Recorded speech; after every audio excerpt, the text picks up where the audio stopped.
Alhamdulillahirabbil alamin. Karena atas izinnya pada hari Senin, tanggal 25 Oktober 2021, kita dapat berkumpul pada kegiatan rapat SDM terkait pembinaan dan pengelolaan ketatausahaan serta kearsipan Bawaslu Kota Cimahi. Kegiatan hari ini diawali dengan sambutan sekaligus pembukaan kegiatan rapat oleh Bapak Ahmad Hidayat SHMI MM selaku anggota Badan Pengawas Pemilihan Umum Kota Cimahi, Kordip, Divisi Organisasi dan SDM. Waktu dan tempat kami persilahkan.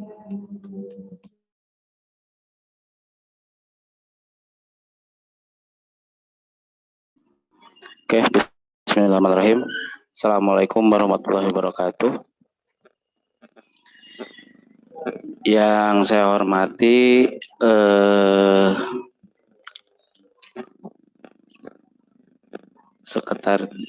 narasumber dari Sekretariat Provinsi Bawaslu Provinsi Jawa Barat.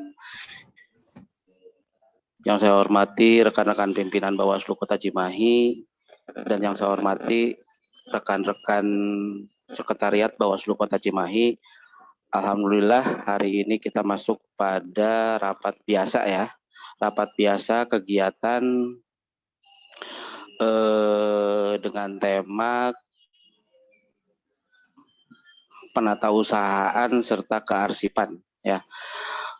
Rapat ini penting, mungkin bagian dari pembinaan dari Bawaslu Jabar di Kota Cimahi, mengingat kegiatan-kegiatan yang telah kita laksanakan pada tahun ini mungkin akan berakhir di bulan Desember ya, sehingga penting mungkin untuk mengingatkan kembali terkait proses penatausahaan dan kearsipan, mengingat arsip ini bagi sebuah organisasi merupakan tulang punggung ya, atau bagian dari manajemen organisasi yang sangat penting sebagai alat atau bukti akuntabilitas kinerja organisasi.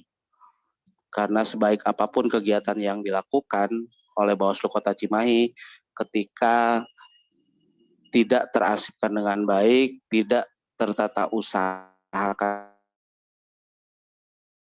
dengan baik, maka agak sulit untuk dinilai akuntabilitas kita. Juga mungkin kita memantau juga lah ya di Jabar terkait dengan ada masalah di surat ya, sehingga pimpinan kita di Bawaslu Jabar sempat juga di DKPP kan ya. Itu mungkin salah satu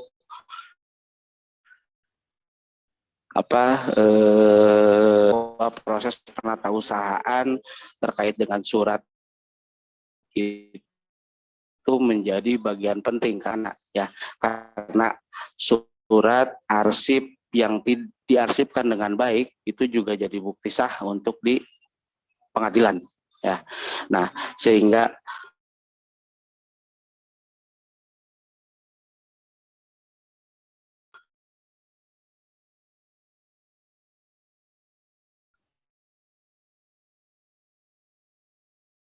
dari beberapa kegunaan arti akuntabilitas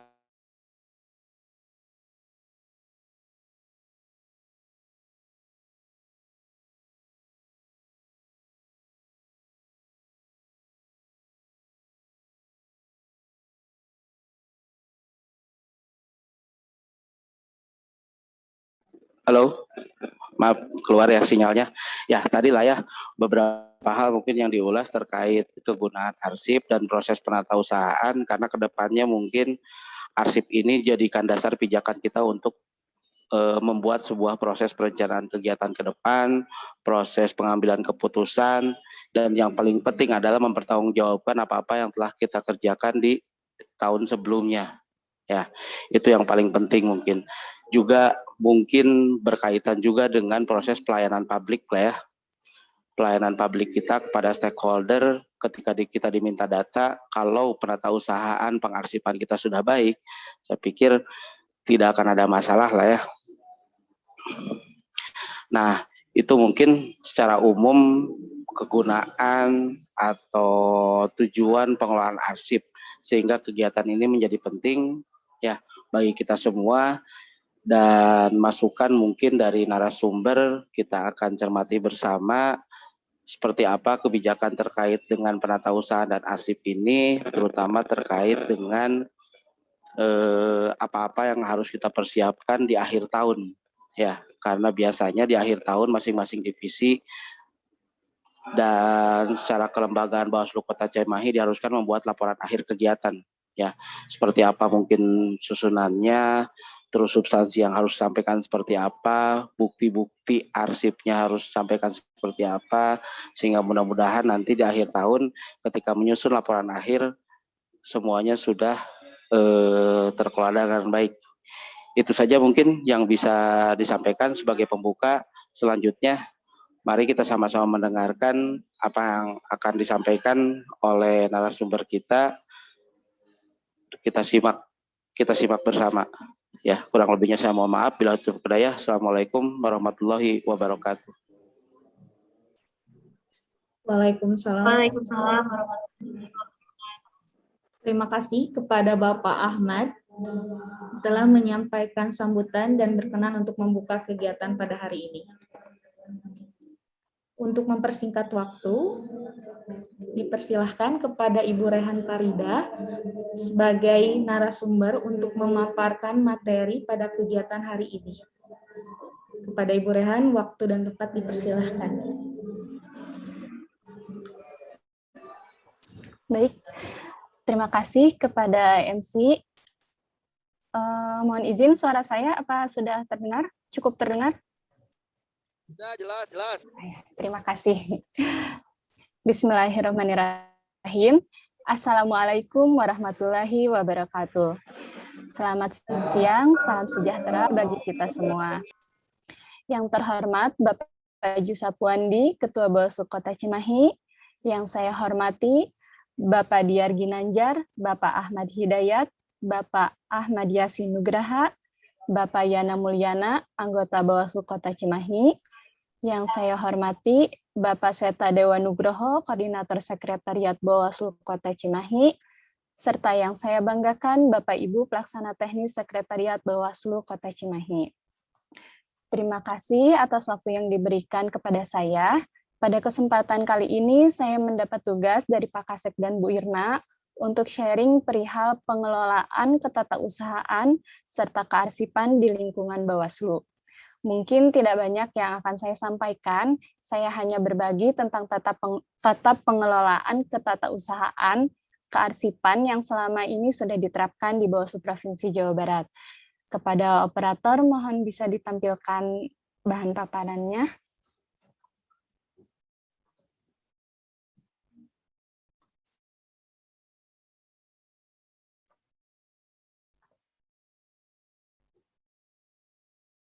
Atau saya bisa dijadikan co-host. Oh ya, sudah.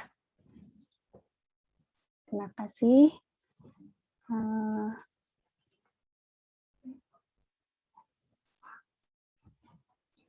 Baik. Tata kelola dan penatausahaan kearsipan di lingkungan Bawaslu. Selanjutnya, dalam tata kelola penatausahaan dan kearsipan ini terdapat 5 dasar hukum. Yang pertama, Perbawaslu nomor 13 tahun 2020 tentang tata naskah dinas. Yang kedua, Perbawaslu nomor 11 tahun 2020 tentang klasifikasi arsip. Yang ketiga, Perbawaslu nomor 14 tahun 2020 tentang jadwal retensi arsip. Yang keempat, Perbawaslu nomor 12 tahun 2020 tentang sistem klasifikasi keamanan arsip dan akses arsip dinamis. Yang kelima, Perbawaslu nomor 10 tahun 2020 tentang pedoman pengelolaan arsip dinamis. Selanjutnya, untuk tata naskah dinas ini terdapat beberapa jenis. Contohnya di sini ada naskah dinas arahan, naskah dinas korespondensi, naskah dinas khusus, laporan, telaahan staf, surat peringatan, dan naskah dinas lainnya yang Bapak Ibu nanti bisa baca di Perbawaslu nomor 13 tahun 2020. Selanjutnya, di sini kita ambil 2 contoh naskah dinas yang sering digunakan atau yang sering dibuat oleh kita, yaitu yang pertama naskah dinas korespondensi. Naskah dinas korespondensi ini di antaranya itu surat undangan atau surat keluar. Surat keluar yang dibuat oleh Bawaslu oleh Bawaslu itu ada 2 jenis surat keluar. Yang pertama surat keluar yang ditandatangani oleh Ketua Bawaslu, dan yang kedua surat undangan yang ditandatangani oleh Kepala atau Koordinator Sekretariat. Untuk penomorannya di surat keluar Ketua itu ada nomor surat, garis miring kode klasifikasi, garis miring kode pejabat yang menandatangani, garis miring bulan, garis miring tahun. Yang menjadi perbedaan di Bawaslu Provinsi dan di Bawaslu Kabupaten Kota itu, kalau di Bawaslu Provinsi itu kodenya K.JB, kalau untuk di Bawaslu Kabupaten Kota itu K.JB strip kode Kabupaten Kota. Nah, untuk alur surat keluarnya, yang pertama itu alur surat ketua, draft surat dibuat oleh masing-masing staf di divisinya. Setelah dibuat oleh staf, itu naik ke, kalau di provinsi itu naik ke subkoordinator untuk mendapatkan koreksi dan ACC. Setelah ACC dari subkoordinator itu naik ke kepala bagian. Setelah ACC dari kepala bagian naik ke Kordif. Setelah dari Kordif itu baru ke kepala sekretariat. Kenapa di sini posisinya Kordif dulu baru kepala sekretariat? Karena biasanya surat keluar itu, misal surat undangan atau surat penerusan penanganan pelanggaran contohnya, perlu dibaca dulu substansinya oleh Kordif. Apabila Kordif ada yang kurang berkenan terkait isi dari surat tersebut, masih bisa dikoreksi. Karena surat yang masuk ke kepala sekretariat atau ke Korsek yang kemudian masuk ke ketua nantinya, posisi surat sudah sekitar 95%. Adapun koreksi di situ hanya koreksi terkait typo mungkin ya, salah penulisan gitu. Setelah ACC ketua nantinya surat diserahkan lagi disampaikan ke pengelola persuratan untuk diberikan nomor dan tanggal surat, lalu distempel oleh ketua. Begitupun untuk surat keluar kepala sekretariat atau koordinator sekretariat. Di sini yang membedakannya tidak ada ACC Kordif. Jadi dari staf yang membuat surat itu langsung ke, mungkin kalau di kabupaten kota itu karena tidak ada Kasubag atau misalkan tidak ada Kabag, dari staf itu langsung naik ke Korsek. Dan untuk surat keluar ketua dari staf itu langsung ke Kordif, dan dari Kordif baru langsung ke Korsek. Seperti itu. Selanjutnya ada naskah dinas arahan kepada operator ya, selanjutnya ada naskah dinas arahan atau surat tugas. Di sini kita sering buat surat tugas ya. Untuk surat tugas pimpinan dan Kasek atau Korsek itu ditandatangani oleh ketua, dan untuk surat tugas staf atau pelaksana teknis itu ditandatangani oleh Kasek atau Korsek.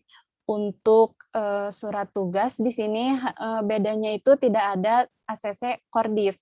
Dari staf langsung ke Korsek atau misalkan langsung ke Korsek, setelah dari Korsek itu langsung ke ketua. Begitupun untuk surat tugas staf, dari staf nanti langsung ke Korsek kalau untuk di kabupaten kota. Selanjutnya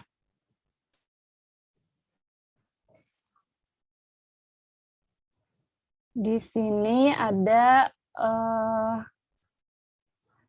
contoh ya. Di sini kami buat contoh draft surat keluar. Di sebelah kiri ini ada, paling ujung ada surat keluar atau surat undangan yang ditandatangani oleh ketua. Yang di tengah dan yang paling kanan itu contoh surat tugas. Nah, di sini bisa kita lihat ada 2 stempel paraf koordinasi ya. Yang kalau untuk surat keluar ketua itu ada dua stempel para koordinasi. Yang pertama yaitu stempelnya para Kordif, yang kedua itu stempelnya dari staf, Kasubag, Kabag, lalu Kasek. Di Provinsi Jawa Barat ini penting sekali untuk surat keluar dibubuhi stempel para koordinasi karena supaya setiap surat keluar itu diketahui oleh masing-masing pejabat dan oleh masing-masing kordifnya. Karena sempat kejadian juga di Bawaslu Provinsi Jawa Barat di tahun 2019 kalau tidak salah, surat undangan undangan kegiatan suatu divisi itu dari sekretariat dari Kasek langsung naik ke ketua tanpa diketahui dulu oleh kordifnya, tanpa dibaca dulu substansinya oleh kordif. Setelah surat itu tersebar, maksudnya setelah surat itu di-share ke kabupaten kota, baru kordifnya mengetahui dan ada beberapa substansi yang kordifnya kurang berkenan. Maka dari itu, untuk meminimalisir adanya hal-hal seperti itu, kami di Bawaslu Provinsi Jawa Barat itu membuat stempel para koordinasi sebagai bukti bahwa surat keluar itu sudah diketahui oleh yang bersangkutan, oleh Kordif, oleh Kasek, oleh staf, dan terakhir di ACC ketua. Seperti itu. Selanjutnya.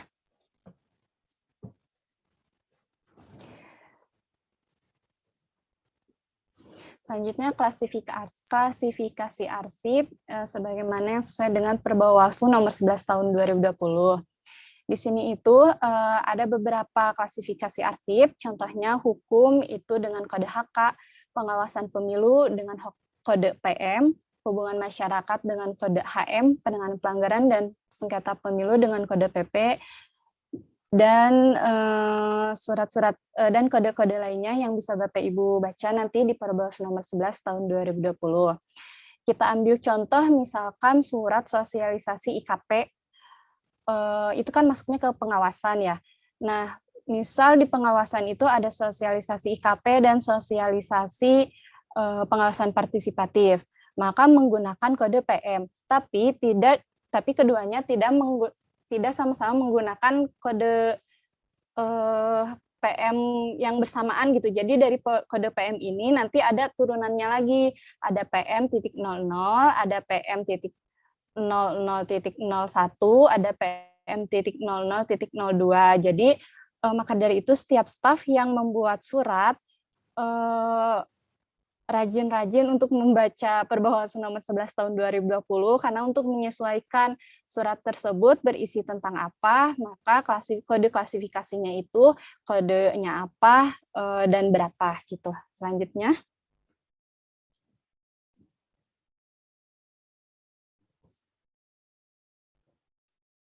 Selanjutnya, jenis arsip.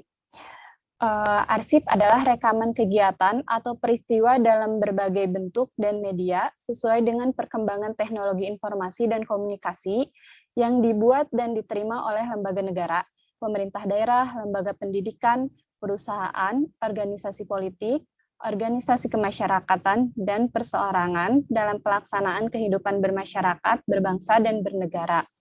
Jenis arsip di sini ada 3. Yang pertama yaitu arsip dinamis, arsip yang digunakan secara langsung dalam kegiatan pencipta arsip dan disimpan selama jangka waktu tertentu. Yang kedua yaitu arsip aktif, arsip yang frekuensi penggunaannya tinggi dan atau terus-menerus. Yang ketiga yaitu arsip inaktif, arsip yang frekuensi penggunaannya telah menurun. Selanjutnya,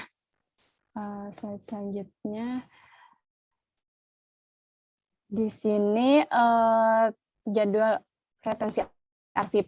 Jadi dari ketiga jenis arsip yang tadi itu ada arsip dinamis, arsip aktif, dan arsip inaktif. Itu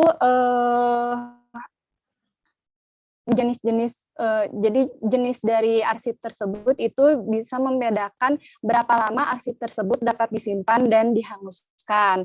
Nah, nanti setelah dari jenis arsip tersebut maka masuk ke jadwal retensi arsip. Retensi arsip adalah jangka waktu penyimpanan yang wajib dilakukan terhadap suatu jenis arsip. Jadwal retensi arsip adalah daftar yang berisi sekurang-kurangnya jangka waktu penyimpanan atau retensi, jenis arsip, dan keterangan yang berisi rekomendasi tentang penetapan suatu jenis arsip yang dimusnahkan, dinilai kembali, atau dipermanenkan yang dipergunakan sebagai pedoman penyusutan dan penyelamatan arsip. Selanjutnya, untuk jadwal retensi arsip ini, setiap dokumennya setiap dokumennya itu ada jangka waktunya. Contohnya di sini di lampiran Perbawaslu nomor 14 tahun 2020 tentang jadwal retensi arsip. Contohnya pengawasan pemilu tingkat pusat. Di sini ada IKP, ada dokumen tentang IKP, arsip tentang pelaksanaan teknis pengawasan, kalender pengawasan. Itu jangka waktu penyimpanan atau arsip aktifnya itu selama 1 tahun setelah tindak lanjut selesai. Nah, selama 1 tahun itu dokumen tersebut masih aktif, masih disimpan di pengelola arsip, di ruangan pengelola arsip. Nah, setelah 1 tahun disimpan di pengelola arsip, itu bisa berpindah ke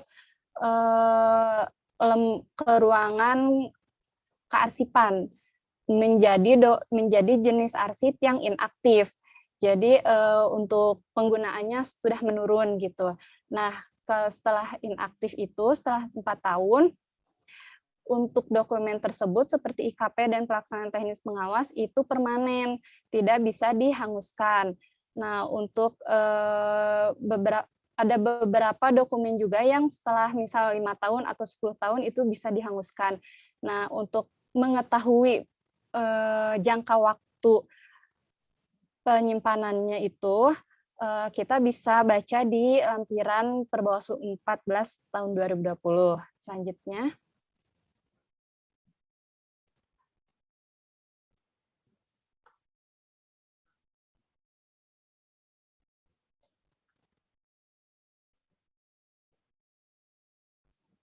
Nah, seperti ini. Contoh di sini ada sosialisasi pengawasan pemilu. Sosialisasi pengawasan pemilu tingkat pusat ini jangka aktifnya 1 tahun, inaktifnya 4 tahun. Nah, dan setelah 4 tahun itu bisa dimusnahkan gitu. Beberapa dokumen arsip ini ada yang bisa dimusnahkan, ada yang permanen. Selanjutnya,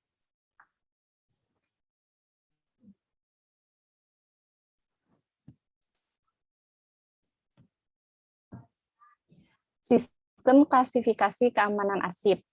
Klasifikasi keamanan arsip yang selanjutnya disebut klasifikasi keamanan adalah kategori kerahasiaan informasi arsip berdasarkan pada tingkat keseriusan dampak yang ditimbulkannya terhadap kepentingan dan keamanan negara, masyarakat, dan perorangan. Baik, selanjutnya dengan adanya Perbawaslu yang mengatur tentang sistem klasifikasi keamanan arsip ini.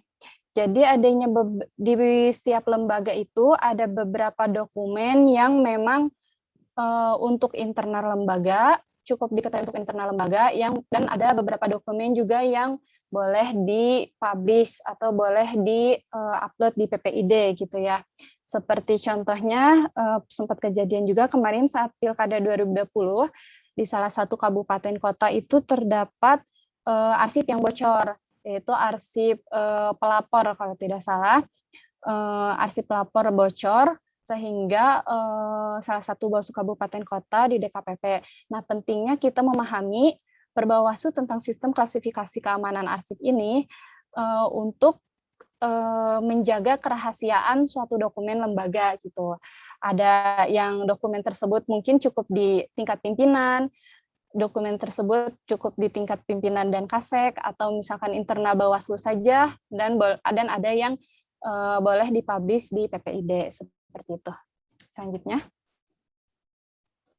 di lampiran Perbawaslu nomor 12 tahun 2020 ini kita bisa baca dokumen-dokumen mana saja yang klasifikasi keamanannya terbatas atau mungkin bisa diakses oleh masyarakat gitu. Di sini kita bisa mengetahui, kita bisa baca lebih lanjut terkait dokumen-dokumennya gitu. Selanjutnya.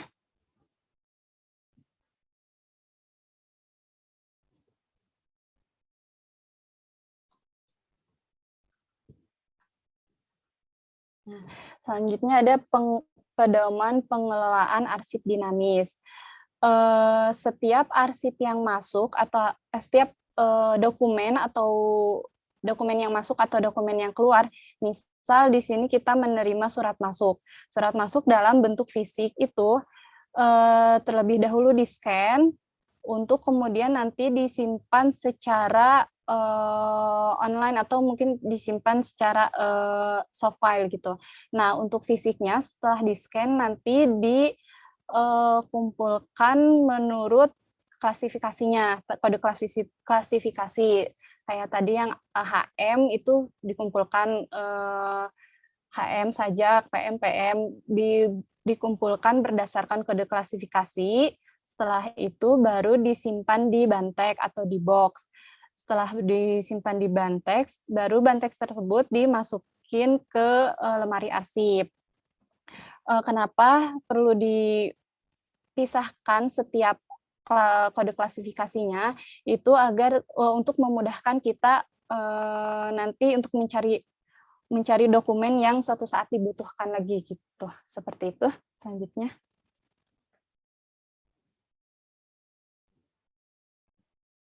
Nah, di sini ada alur surat masuk. Kalau di bawah supervisi Jawa Barat, setiap surat masuk itu kami scan. Kalau misalkan dalam bentuk fisik kami scan, kalau misalkan sudah dalam bentuk email atau sudah dalam bentuk file yang masuk ke email, itu kemudian kami share ke suatu grup pengelolaan surat di bawah supervisi Jawa Barat. Nah, kemudian setelah di-share itu kami input di Excel manual. Nanti di slide selanjutnya ada contoh Excel manualnya. Nah, setelah surat tersebut masuk ke bagian persuratan, kami naikkan ke bagian administrasi, kepala bagian. Di sini kurang ininya ya tabelnya, kurang ininya kotaknya. Dari bagian persuratan masuk ke kepala bagian untuk diketahui.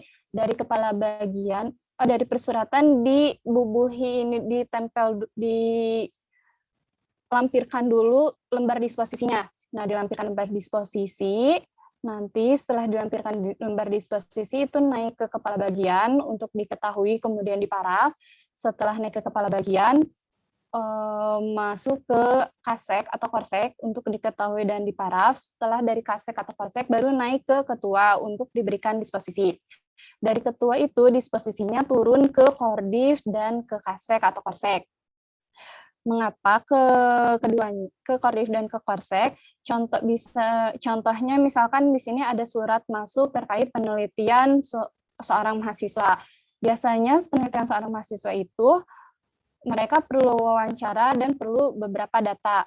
Nah, untuk wawancaranya itu didisposisikan ke kordif yang bersangkutan, dan untuk setiap datanya itu dan untuk permintaan datanya itu didisposisi ke kepala sekretariat yang kemudian nantinya ditindaklanjuti oleh staf untuk disiapkan dukungan data-datanya. Seperti itu. Selanjutnya.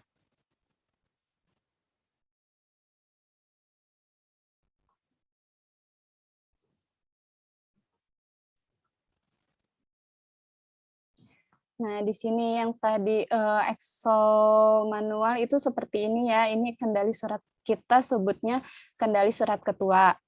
Setiap surat yang masuk itu diregister dulu di sini, nomor, di sini tabelnya itu ada nomor, hari, atau tanggal masuknya surat, asal surat, nomor surat, tanggal surat tersebut, perihalnya apa, kemudian disposisinya diteruskan kepada siapa. Excel manual ini dibuat untuk mengetahui surat tersebut, suatu surat apakah sudah ditindaklanjuti atau belum, apakah disposisinya sudah turun atau belum dari ketua.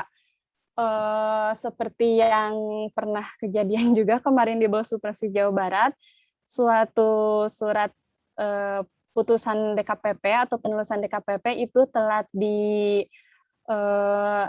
ditindaklanjuti atau telat diteruskan ke Bawaslu Kabupaten Kota itu karena adanya kelalaian atau adanya loss mungkin ya di kami sekretariat, sehingga disposisi dari ketua itu telat turunnya sehingga dilaporkan ke DKPP karena perihal telatnya tindak lanjut dari suatu surat seperti itu. Selanjutnya, di sini ada lembar disposisi. Nah, untuk lembar disposisi ini yang nantinya diisi oleh ketua sebagai tindak lanjut dari suatu surat, lembar disposisi ini bisa dilihat di Perbawaslu nomor 13 tahun 2020. Selanjutnya,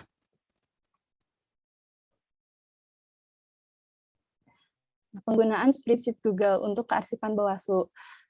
Baik, selanjutnya di sini dari Bawaslu semenjak 2019 tahun 2019 awal, Bawaslu itu membuat Google Sheet yang diturunkan ke Bawaslu Provinsi dan Bawaslu Kabupaten Kota.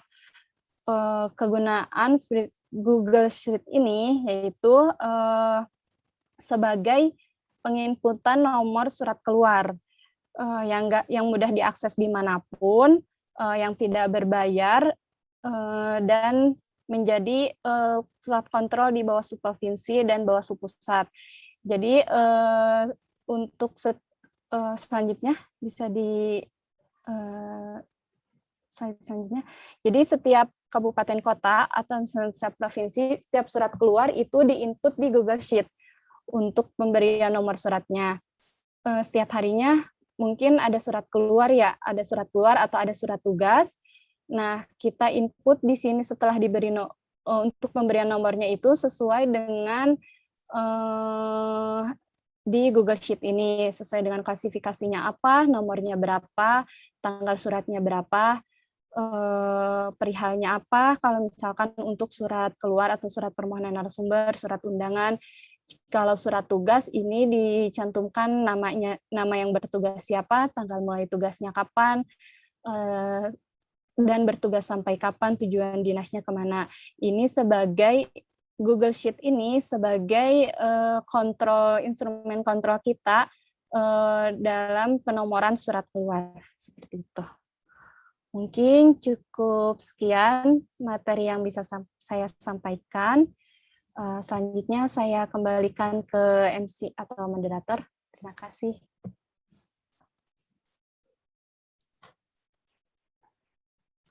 Terima kasih kepada Ibu Rehan Farida atas materi yang telah disampaikan.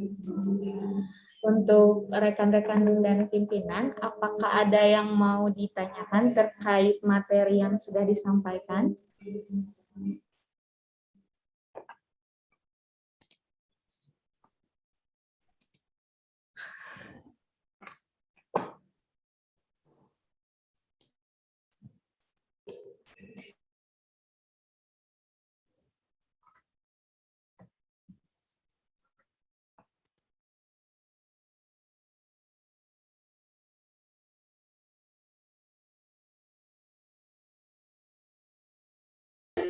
Ada yang mau bertanya?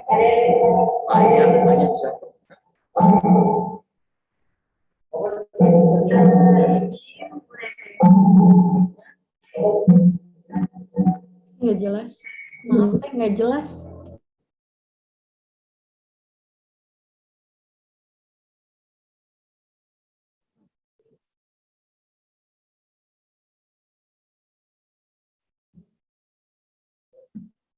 Izin, Bu Rere. Ya. Mau menanyakan perihal penomoran MOU setiap kabupaten kota itu sebaiknya seperti apa dan bagaimana? Apakah memang ada kearsipan khusus atau memang itu internal pengawasan saja yang pegang, seperti penomoran apa sih namanya, laporan DPB tiap bulannya itu, begitu. Terima kasih. Seperti penomoran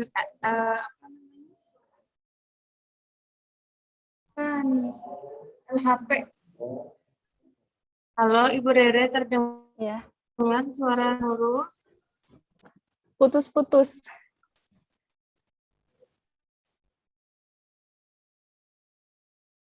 Nanti kita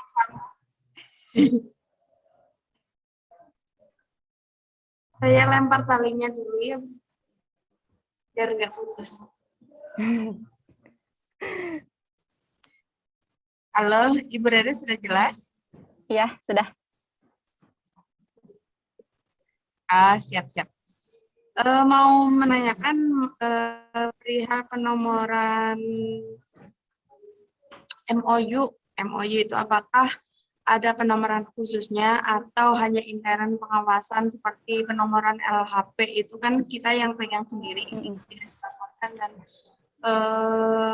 itu seperti apa begitu. Terima kasih. Oke, terima kasih. Langsung saya jawab saja ya.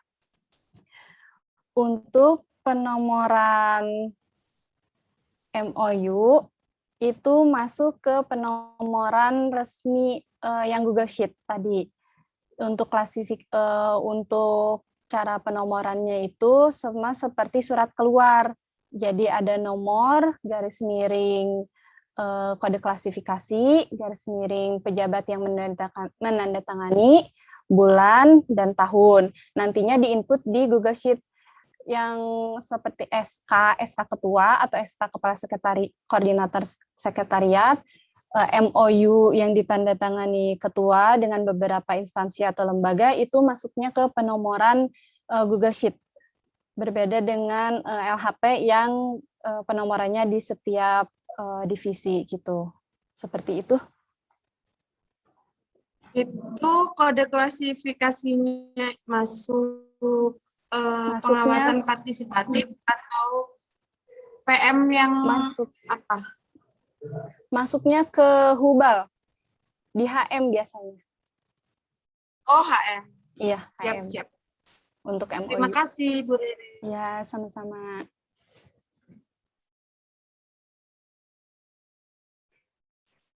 Mungkin dari yang lain ada yang mau ditanyakan? Izin bertanya, moderator.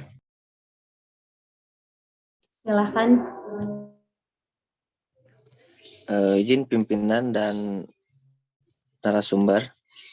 Izin bertanya, untuk yang tadi klarifikasi kode untuk penanganan pelanggaran sama penyelesaian sengketa itu termasuknya PP, dan untuk penyelesaian sengketa di bawahnya itu termasuknya PS.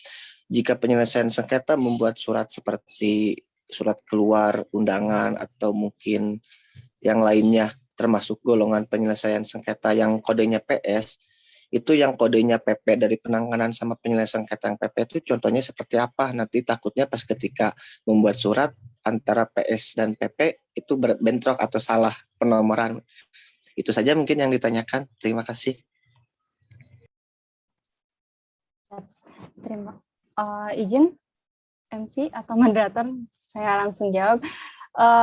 Untuk sebagai pembedanya ya, kalau misalkan untuk kegiatan-kegiatan di divisi penyelesaian sengketa itu menggunakan kode PS, untuk penyelesaian sengketa yang di kode PP itu biasanya kan dari suatu penanganan pelanggaran itu kan masuknya ke PP dulu, setelah mungkin setelah masuk ke PP, kalau misalkan kemudian ditindaklanjuti atau dimediasi atau misalkan masuk ke sidang adjudikasi itu masuknya ke PS. Penyelesaian sengketa yang masuk penyelesaian sengketa yang kodenya PP itu maksudnya di setelah proses hasil penanganan pelanggaran seperti itu. Bukan kalau misalkan untuk kegiatan sengketa itu masuknya ke PS. Untuk lebih lanjutnya mungkin bisa nanti dibaca di perbawaslunya ya, lebih lengkap lagi. Oke, terima kasih. Tanya lagi. Biar rame Bu Rere ya, saya tanya terus. Jadi ini untuk dalam pembuatan surat nih. Dalam pembuatan surat, kita sebagai lembaga harus mengacu pada TND ya, Tata Naskah Dinas di Perbawaslu. Nah, untuk pembuatannya sendiri itu sering kali ditemukan gitu surat-surat yang tidak sesuai dengan TND begitu. Seberapa wajibkah kita harus mengacu pada TND tersebut untuk draftnya ya, untuk pembuatan surat misalkan kalau SK itu yang bertanda tangan tidak pakai gelar begitu kan, kalau TND yang lama.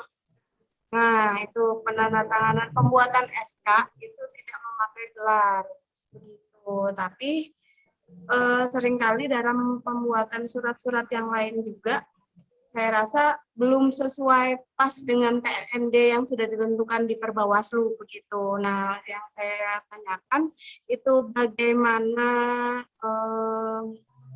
seberapa wajib gitu, seberapa wajib harus mengikuti atau sesuai kebijakan saja atau bagaimana? Terima kasih. Oke, baik. Terima kasih untuk pertanyaannya, Teh Nurul.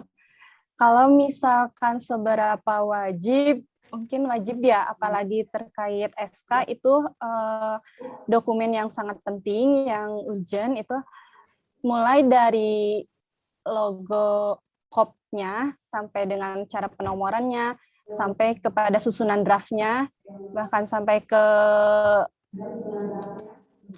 pejabat yang menandatanganinya itu memang harus benar-benar sesuai dengan yang diatur di Tata Naskah Dinas. Kalau misalkan seperti contohnya saja surat, contoh penomoran surat gitu, ada beberapa kabupaten kota yang mengirimkan surat ke Bawaslu Provinsi Jawa Barat. Untuk penomoran surat kan berbeda ya tahun 2020 dengan 2021. Nah, ada beberapa kabupaten kota yang masih menggunakan kode menggunakan penomoran tahun 2020, itu kami kembalikan lagi untuk diperbaiki untuk diperbaiki tata cara penomoran suratnya gitu. Bilang wajib ya wajib dan penting banget untuk mengikuti Tata Naskah Dinas ya. Kalau misalkan nggak bisa 100%, mungkin setidaknya kita mendekati dengan sempurna gitu ya. Seperti itu. Ya, Bu Dede, terima kasih. Mungkin dari yang lain ada yang mau ditanyakan? Bu Dede izin. Ya, moderator izin untuk selanjutnya ada Pak Diar yang akan bertanya. Siap. Dipersilakan.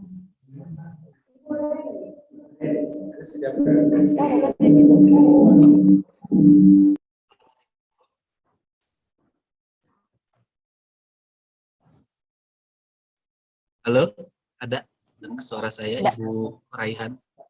Dengar, Pak. Ya, pertanyaan saya langsung ya, terkait tanda tangan digital, QR code.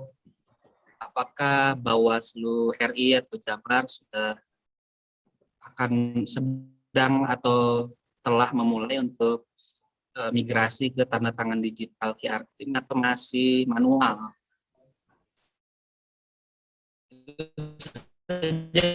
Jadi pertanyaan saya, mengingat sekarang kan zamannya kecepatannya, dibutuhkan kecepatan juga, tapi legalitas atas tanda tangan itu. Itu saja dari saya. Terima kasih. Assalamualaikum warahmatullahi wabarakatuh. Terima kasih pertanyaannya, Bapak Pimpinan. Saya coba jawab. Kalau sampai saat ini saya belum mendapatkan informasi terkait tentang tanda tangan barcode. Mungkin entah kedepannya mungkin ya dari Bawaslu RI akan ada sosialisasi atau akan ada rencana berpindah ke tanda tangan barcode, tapi sampai saat ini belum ada informasinya. Kalau misal untuk tanda tangan Ketua Bawaslu RI juga sampai saat ini masih ke tanda tangan biasa gitu, manual, belum di barcode sampai saat ini belum ada informasinya. Tuh, seperti itu.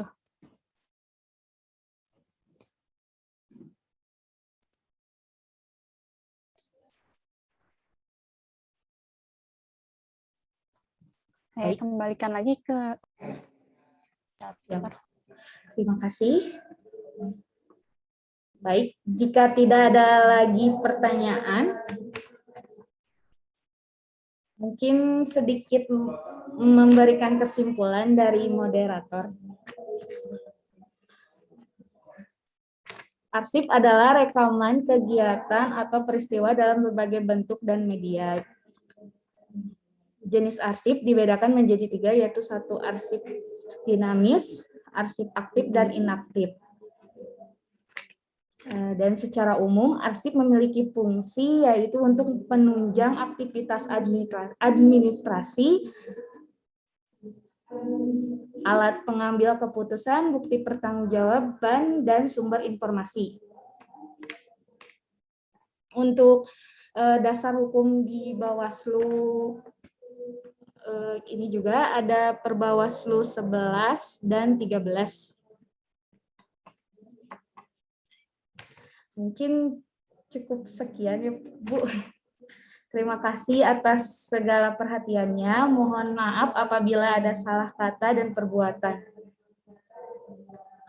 Wabillahi taufiq wal hidayah. Wassalamualaikum warahmatullahi wabarakatuh. Waalaikumsalam.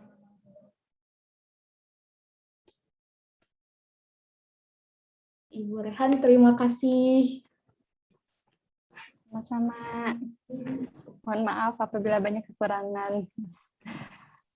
Atur mohon Bu Rere. Sama-sama Pak Pardif, Bapak Pimpinan. Saya izin leave duluan ya. Terima kasih atas waktunya. Assalamualaikum. Iya, siap Pak. Terima kasih. Izin pimpinan dan rekan-rekan untuk di live juga untuk kegiatan hari ini. Terima kasih atas perhatiannya. Wabillahi taufiq wal hidayah. Wassalamualaikum warahmatullahi wabarakatuh.